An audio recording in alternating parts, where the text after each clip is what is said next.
आप सब लोगों को मेरा नमस्कार। और जितने लोग ये देख रहे हैं, टीवी देख रहे हैं, सोशल मीडिया पे देख रहे हैं, उन सभी लोगों को भी मेरा नमस्कार, सबको मेरा प्रणाम। आज दो मुद्दों पे बात करनी है।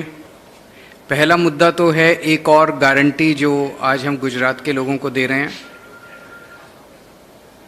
हम सब लोग गाय को अपनी माता मानते हैं, गाय की पूजा करते हैं, लेकिन जिस तरह से गुजरात के अंदर गाय के साथ अनदेखी हो रही है, दुर्व्यवहार हो रहा है, वो बड़े दुख की बात है। पिछले कुछ महीने जब मैं गुजरात में आया, बहुत सारे लोग मुझे मिले, उन्होंने सबने इसके बारे में शिकायत की। दिल्ली में हम लोग हर गाय के रखरखाव के लिए प्रतिदिन 40 रुपए देते हैं। 20 रुपए दिल्ली सरकार देती है, 20 रुपए नगर निगम देता है। आम आदमी पार्टी की सरकार बनेगी गुजरात के अंदर, तो हर गाय के रख रखाव के लिए हम लोग 40 रुपए प्रति गाय प्रतिदिन के हिसाब से देंगे। और हर जिले के अंदर पांजरा पोल बनाया जाएगा, ताकि जो ऐसी गायें हैं जो दूध देना बंद कर देती हैं या जो सड़क पे घूम रही हैं, उनको भी वहाँ पे उनका भी रखरखाव किया जा सके। और भी गाय के लिए जो जो कदम उठाने की ज़रूरत है, वो सभी कदम उठाए जाएंगे। दूसरी एक महत्वपूर्ण बात आज करनी है। सूत्रों के मुताबिक आईबी की एक रिपोर्ट आई है। उस रिपोर्ट में गुजरात में आम आदमी पार्टी, आज अगर गुजरात में चुनाव हो तो गुजरात में आम आदमी पार्टी की सरकार बन रही है। हालांकि रिपोर्ट में लिखा है कि अभी थिन मार्जिन से बन रही है, बहुत कम सीटों से आगे हैं। गुजरात के लोगों को एक जोरदार धक्का लगाना पड़ेगा ताकि अच्छा बहुमत आए और अच्छे बहुमत से सरकार बने। लेकिन जब से ये रिपोर्ट आई है, तब से ये दोनों पार्टियां इकट्ठी हो गई हैं। इनकी खूब गुपचुप मीटिंग हो रही है, सीक्रेट मीटिंग्स हो रही हैं। दोनों, भाजपा खासकर बुरी तरह से बौखला गई है। और पिछले कुछ दिनों से आप देख रहे होंगे कि दोनों सीक्रेट मीटिंग करके आते हैं और फिर दोनों एक ही भाषा में मुझे गालियां देते हैं, एक ही भाषा इस्तेमाल करते हैं। दोनों पार्टियां हमें गालियां दे रही हैं। बीजेपी कांग्रेस को गाली नहीं देती, कांग्रेस बीजेपी को भी गाली, दोनों मिलकर हमें गाली दे रहे हैं और एक ही भाषा में गाली दे रहे हैं। अब भाजपा का पूरा प्रयास है कि किसी भी तरह से कांग्रेस को मजबूत किया जाए, ताकि एंटी बीजेपी वोट बट जाए, ताकि जो जो लोग बीजेपी से नाराज हैं वो सारा वोट बट जाए। और कांग्रेस को ये जिम्मेदारी दी गई है कि आम आदमी पार्टी का जितना वोट ले सकते हो ले लो।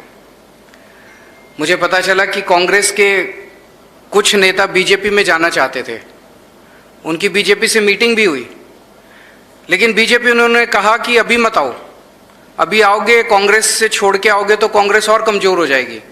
अभी कांग्रेस में रहो, आपका ख्याल रखेंगे, अभी कांग्रेस में रहो, कांग्रेस को हम और कमजोर नहीं करना चाहते। मैं गुजरात के लोगों को कहना चाहता हूं कि बच के रहिए, सावधान रहिए।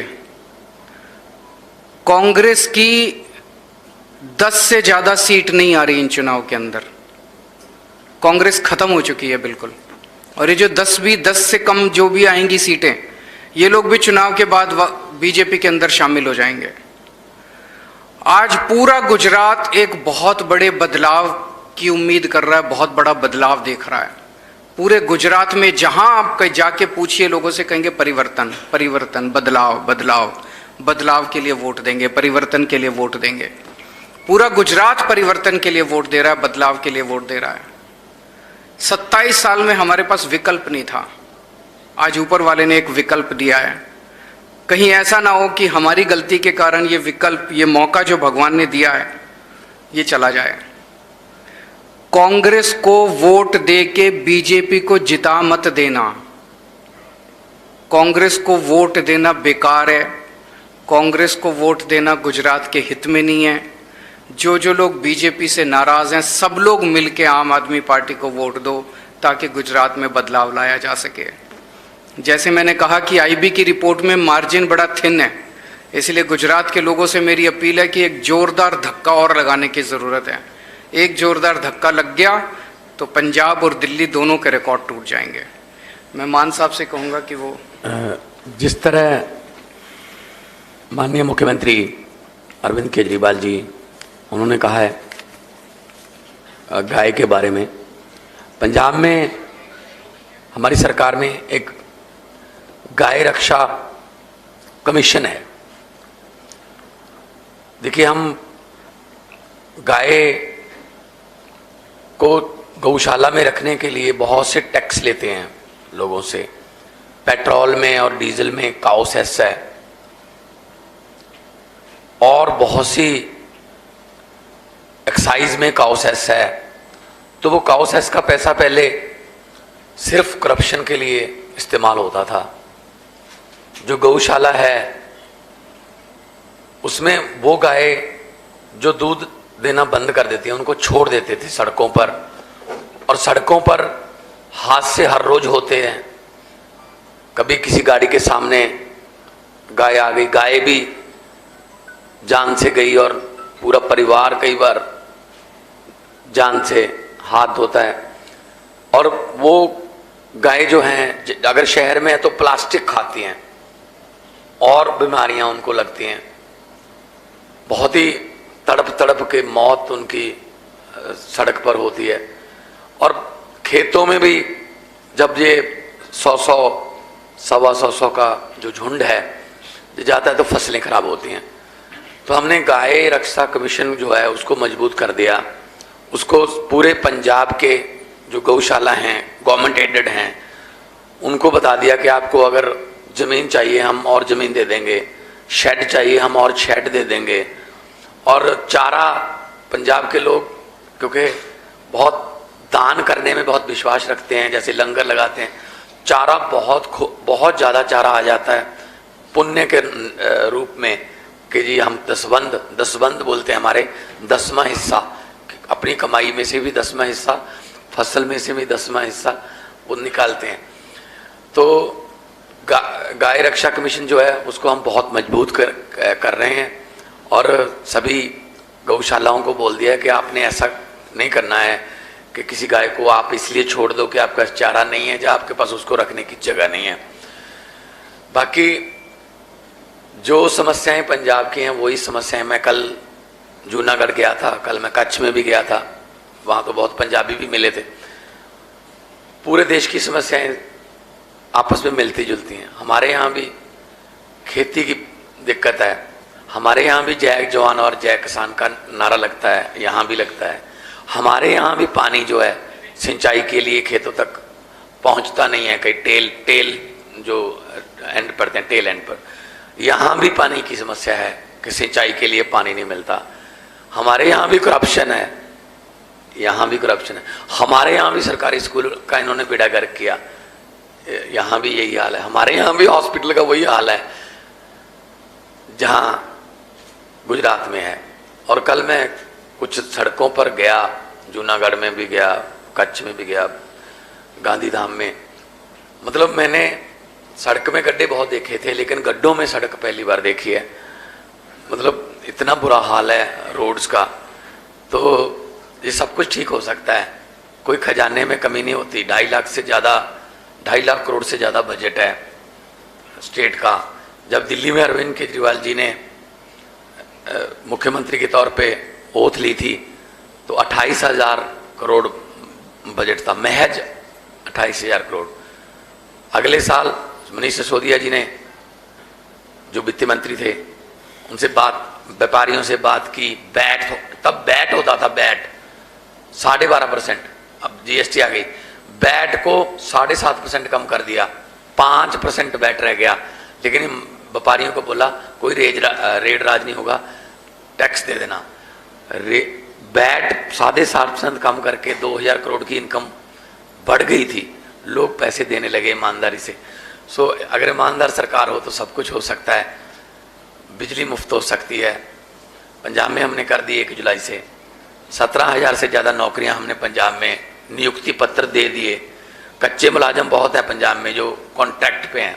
मुझे पता चला यहाँ तो पुलिस भी कॉन्ट्रैक्ट पे है, तो हमारे यहाँ कुछ मुलाजिम हैं 30,000 से ज़्यादा जो कॉन्ट्रैक्ट पे हैं, उनको हम पक्के करेंगे। आउटसोर्सिंग का ज़माना जो है वो ख़त्म करेंगे हम, क्योंकि आउटसोर्सिंग वाले बीच में से पैसे खाते हैं। गवर्नमेंट उतनी सैलरी देती है लेकिन वो आगे नहीं देते, कॉन्ट्रैक्ट साइन करवा लेते हैं। तो सबको पक्की नौकरी मिलनी चाहिए। और पंजाब में हमने करप्शन के लिए एक हेल्पलाइन नंबर जारी किया। बहुत से फ़ोन आते हैं, हर रोज़ गिरफ्तारियां होती हैं। अब लोगों जो अफसर हैं जो सरकारी दफ्तरों में, उनको अब ये एहसास होने लगा कि अब तो सिर्फ वेतन पर ही गुजारा करना पड़ेगा। और अभी गुजरात में आए कल जितने इकट्ठ मैंने देखे अपने आप लोगों के आना, ये नई कहानी लिखने का संकेत है। मुझे तो लग ही नहीं रहा था मैं गुजरात में हूँ। ऐसा ही माहौल, बिल्कुल ऐसा ही माहौल 2022 में इलेक्शन से 1 महीना पहले पंजाब में था। तो नई कहानी लिखने के लिए गुजरात के लोग तैयार बैठे हैं। पहले उनके पास कोई ऑप्शन नहीं थी, सिर्फ एक ही बटन था। अब बटन अगर बदल गया तो किस्मत बदल जाएगी। कोई क्वेश्चन अगर है तो? हाँ, कुछ सभी लोगों को गांधी जयंती की बहुत बहुत शुभकामनाएं। लाल बहादुर शास्त्री जी का भी आज जन्म दिवस है, उसकी भी बहुत सारी बहुत शुभकामनाएं।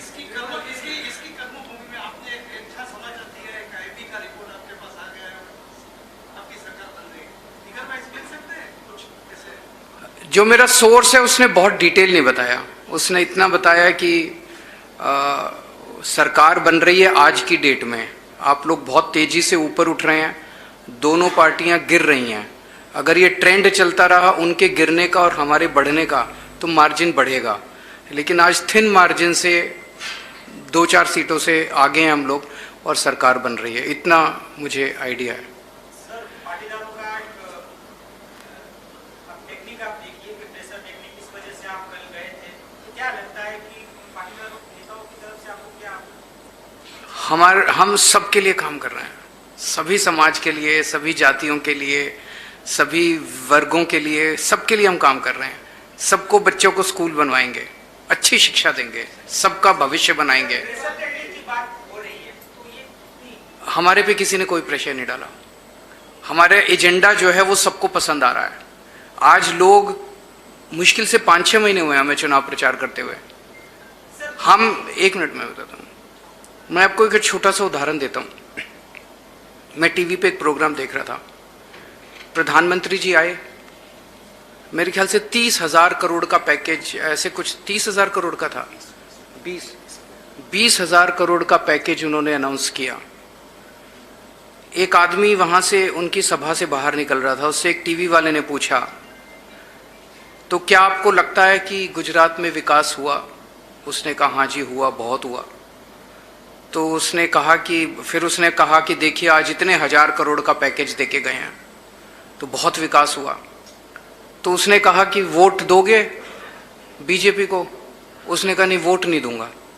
अच्छा, क्यों नहीं दोगे? कहते विकास तो हुआ, मुझे क्या मिला?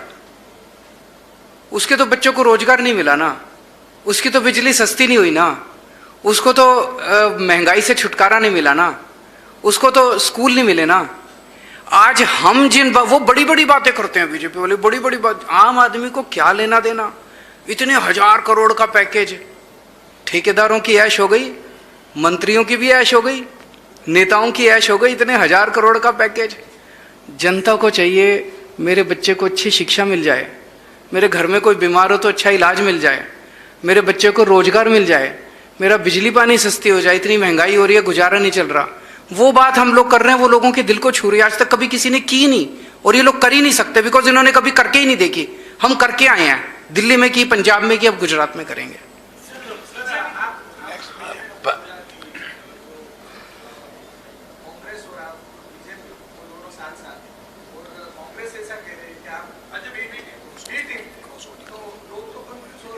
ये अभी बता रहे हैं।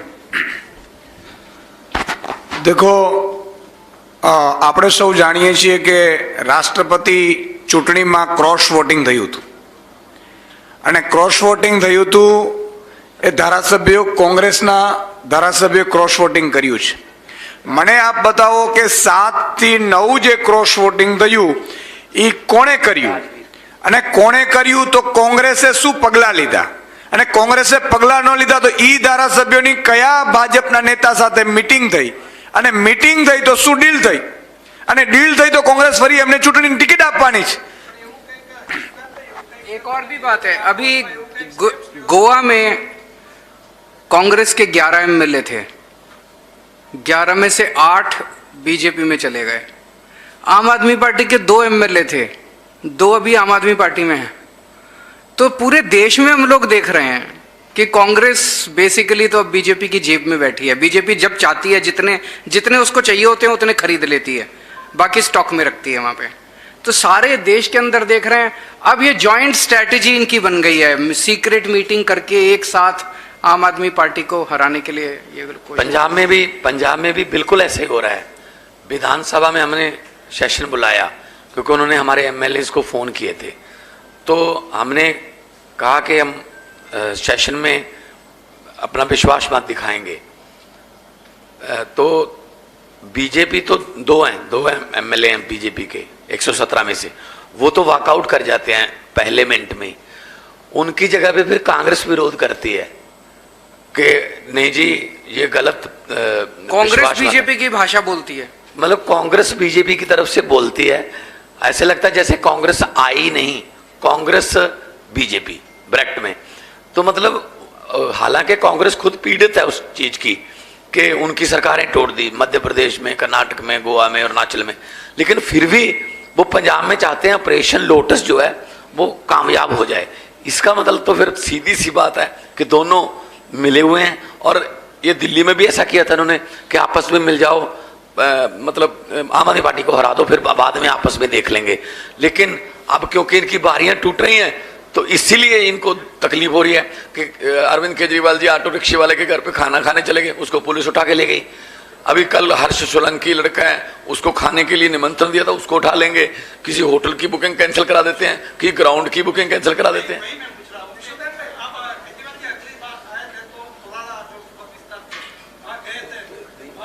बिलाना डाटा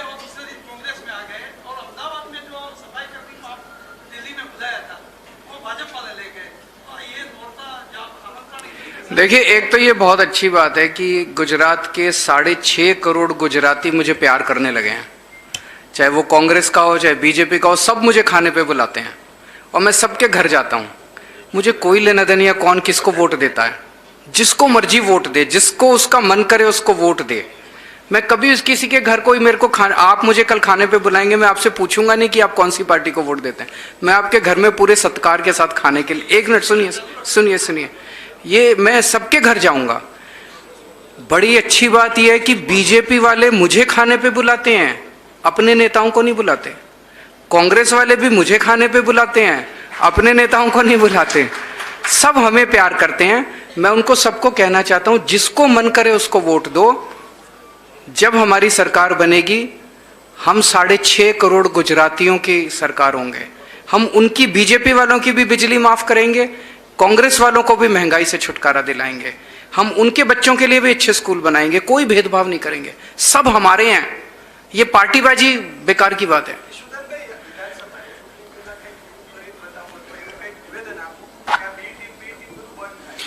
जो गुजरातनी जनता